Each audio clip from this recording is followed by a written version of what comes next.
Spoločnosť venuje pôde pomerne málo pozorností. V súčasnosti sa hospodárenie na pôde venuje iba malá časť populácie a preto táto téma nie je oprediť záujem. Zmeny pôdy sú obvykle pomalé a okrem extrémnych prípadov nejako nepriťahujú zvýšenú pozornosť.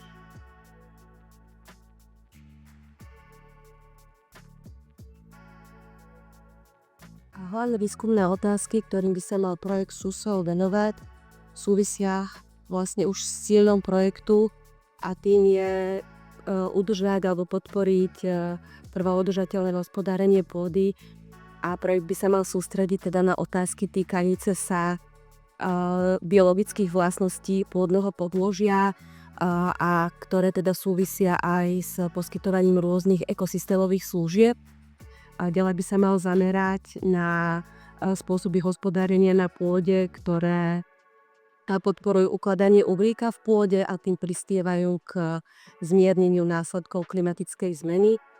Taktiež by sa mal venovať aj vytvorením alebo teda návrhom incentív alebo stimulov a politík, ktoré podporia udržateľné hospodárenie na pôde a takisto zapojiť do výskumu najnovšie technológie ako umelá inteligencia, ďalkové snímanie, pôdne senzory, ktoré teda môžu slúžiť ako podpora rozhodovania pre stakeholderov.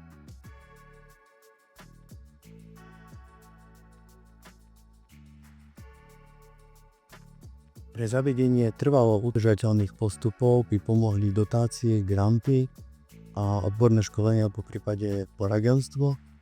Zároveň by boli vhodné aj stimuly vo forme napríklad dotácií, rôznych grantov alebo možnosť certifikovať firmy, ktoré aplikujú ekologické a udržateľné technológie spojené so spracovaním dreva.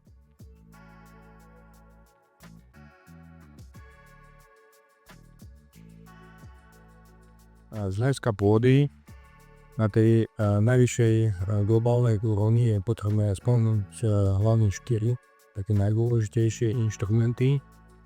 Je to dohovor OSN o boji proti degradácii pôd a proti dezertifikácii, dohovor o zmeni klímy, dohovor o biodiverzite a o fórum OSN pre lesy.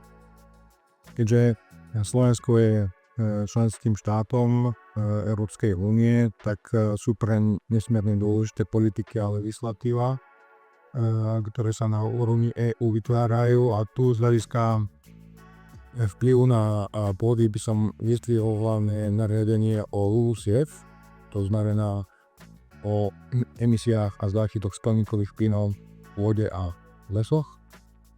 A takisto nariadenie o obnove príhody, po prípade čiastočne aj smernicu o biotopoch, ktoré majú potenciál priamo alebo nepriamo ovplyvňovať management na pôde.